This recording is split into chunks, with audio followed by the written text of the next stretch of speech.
Hey guys, Chaps here, and welcome to part 2 of our defensive fortification guide. Today, we're going to be looking at decoys and the weapons locker. If you missed part 1, be sure to check out the video linked below. In there, I discussed the repair tool and fences. As a quick reminder, all of the testing discussed in this video was done on casual Wave 47 with a level 5 repair boost card. Alright, so let's start off by talking about the decoys. These guys were dismissed by our team at the beginning as being fairly useless. As the meta evolved though, they became one of our most useful tools for upgrading the Fabricator. They do a wonderful job of distracting enemies, including the bosses, so don't just shrug these things off. I would highly recommend placing them out in front of your base, and possibly surrounded by fences. This will cause enemies to focus fire away from you, and cause them just to be sitting ducks for your fire. There really isn't much else to say about them, so let's hop in and take a look at some of these numbers. The decoys are going to cost you this much, and they have this much health. And they'll cost you this much for a full repair. They don't really do any damage, except for the grenades that go off when you destroy a level 4 decoy, so these stats are pretty simple. Just as with the fences in the previous video, I did a cost analysis to determine what the best course of action is with destroyed decoys. Once again, starting with a level 1 decoy, it's going to cost you 3,000. With an engineer, it's going to cost you 1,500. When it gets destroyed, you get 750 back, which changes to 1125 if a scout deposits. That gives you 1500 minus 1125, giving you 375 as your net loss. Compare this to the repair cost of 300 energy though, and it's clear that the decoys are actually better to repair than they are to let get destroyed. Of course, if you have a decoy health modifier on as well, it becomes more efficient to let them get destroyed probably. I rarely use the card for decoy health though, so yeah, I don't really care about it that much.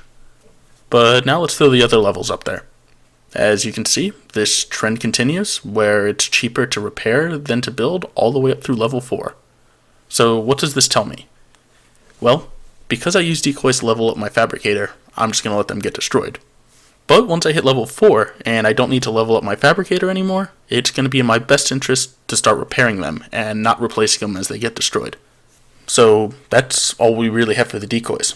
So let's take a look at the weapons locker now. The weapon lockers are loved by the snipers and heavy classes. Heavy classes use these to refill their explosive weapons, as well as the salvo rocket launcher. The sniper class usually uses this in order to switch between the M-bar, the Marksa, and the longshot while refilling ammo. Let's take a look at some numbers real quick before we hop in and discuss the use of the locker. Quite simply, the lockers are going to cost you this much at full price, and with a repair boost on, it's going to cost you this much for a full repair. Unlike the other fortifications, I'm not going to really do much of an analysis on letting these get destroyed. This is due to the utility that the lockers serve though. Letting it get destroyed means that you lose out on the weapons in it. Thus, I would not recommend letting these things get destroyed. Alright, so those numbers were pretty simple. So now let's hop in and take a look at how it actually works. For those who aren't aware, the weapons locker will reload a weapon placed in it.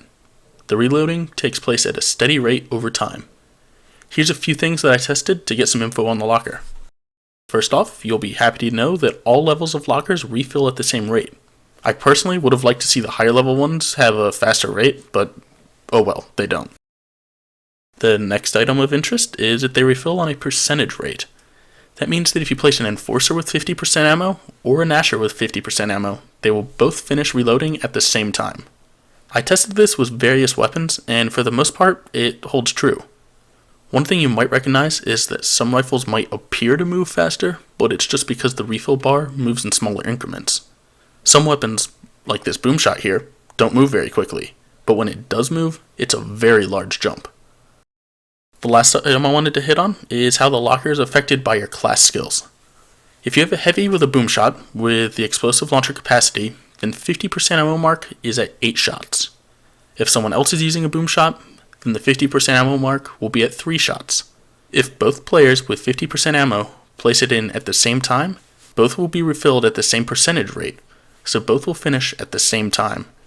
That means that the heavy with the expanded capacity is getting ammo much faster. The other aspect of the cards is in regards to how different people can see it as full with different amounts of ammo. If a boom shot's in the locker and the engineer picks it up, it will only have 6 shots. If the heavy with the explosive capacity card picks it up, it's going to have 16 shots. This can sometimes be buggy, and I think something may have changed on this front since launch. In general though, the rule of thumb is that the amount of ammo shown on the weapons locker, that percentage bar that fills up, is simply corresponding to the percentage of ammo in that weapon that your particular character can hold at the time. So alrighty, that's going to do it for the decoys and the weapons locker. If you found this helpful, don't forget to subscribe and drop it a like. If you have a suggestion for other future tests, or any other video in general, be sure to let us know. We'll add it to our ever-growing list. I hope you all enjoyed this, and thanks for watching.